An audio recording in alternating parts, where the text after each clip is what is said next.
दादा श्याम। दादा जेपी वासवानी जी की शिक्षाएं 13 फरवरी 2021।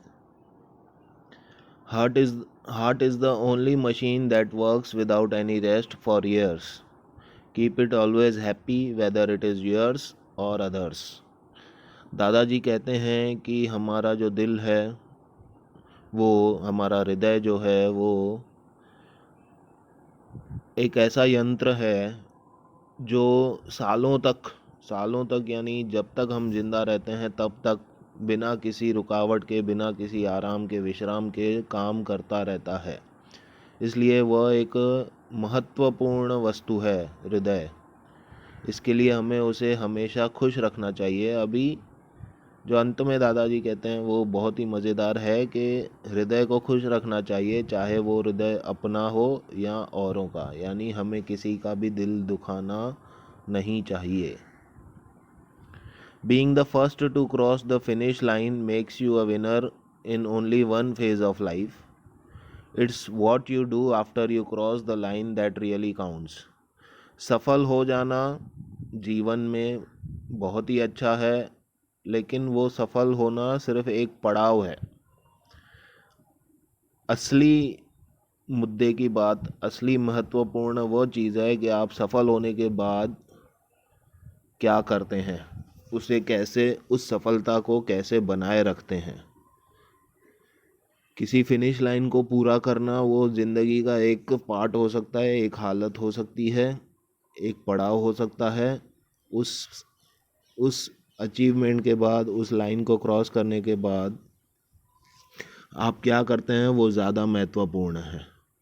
यानी आप उसके नशे में पागल होकर सब कुछ गंवा तो नहीं देते, या फिर उसे बनाए रखते हैं, बरकरार करके रखते हैं और उसे और भी बेहतर बनाने की दिशा में काम करते हैं। आगे दादाजी कहते हैं, where there is hope there is faith, where there is faith miracles happen. जहाँ आशा है वहाँ श्रद्धा है, और जहाँ श्रद्धा है वहाँ चमत्कार है। यानी हमें हमेशा आशावादी बने रहना चाहिए, गुरु में अपने श्रद्धा रखनी चाहिए, मालिक में श्रद्धा रखनी चाहिए, और श्रद्धा से सारे काम जो होते हैं पूरे होते हैं। वे भी काम हो जाते हैं जिनके होने की कोई उम्मीद भी नहीं होती। जहाँ पर कोई दरवाज़ा नहीं होता वहाँ आपकी श्रद्धा आपके लिए दरवाज़ा खोल देती है। अपने मालिक में श्रद्धा बनाए रखें, गुरु में श्रद्धा बनाए रखें, उससे चमत्कार आपको होते हुए दिखाई देंगे। किसी से ईर्ष्या करके मनुष्य उसका कुछ नहीं बिगाड़ सकता, पर अपनी नींद और सुख चैन अवश्य खो देता है। ईर्ष्या, जेलसी से अगर किसी को नुकसान होता है तो केवल और केवल खुद को होता है। सामने वाला मनुष्य जिससे हमें ईर्ष्या हो रही है, जिसके लिए हमें जेलसी फील हो रही है, उसका तो कुछ नहीं बिगड़ता, वो तो अपनी कामयाबी की राह पर चलता रहता है। नींद, चैन, सुख जो है वो हमारा बिगड़ जाता है सोच सोच कर, और फिर हम उसके लिए बुरा चाहने में अपना समय गंवा देते हैं, बजाय कि हम उसमें समय लगाएं कि हम खुद के लिए क्या अच्छा कर सकते हैं। इसलिए ईर्ष्या को अपने जीवन से बाहर रखिए। You don't have to defend और explain your decisions to anyone. It is your life, live without apologies. हमें अपने निर्णयों के बारे में किसी के सामने कोई सफाई देने की ज़रूरत नहीं है। हमारी ज़िंदगी है, हमने अपने ऊपर जो हालात थे उसके हिसाब से जो भी निर्णय लिए होंगे वो हमने खुद के लिए लिए हैं। उसके लिए हमें ना शर्मिंदा होने की ज़रूरत है, ना किसी को कोई सफाई देने की ज़रूरत है।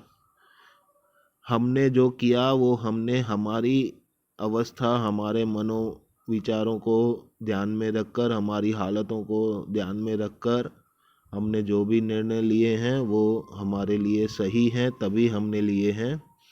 औरों को हमारी मनोदशा के बारे में अंदाज़ा नहीं लग सकता, इसके लिए उनकी सोच हमारी सोच से अलग हो सकती है। इसलिए शायद उन्हें ये लगे कि हमने कुछ गलत किया है या कुछ और अच्छा हो सकता था, लेकिन वो उनकी सोच है। वो हमारे जगह पे नहीं थे, वो सिर्फ उनकी जगह पे रहकर हमारी हालत देख रहे थे। निर्णय हमने हमारी जगह पर रहकर लिया है, इसके लिए हमें पता है कि हमने जो निर्णय लिया है वो सही है, तभी हमने ये निर्णय लिया है। इसलिए हमें अपने निर्णयों पर अडिग रहना चाहिए, कायम रहना चाहिए, कोई भी उसमें शंका शुबा नहीं होना चाहिए।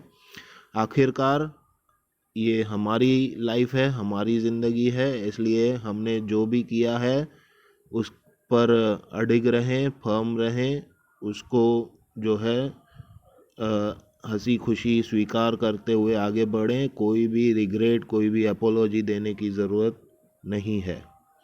दादा।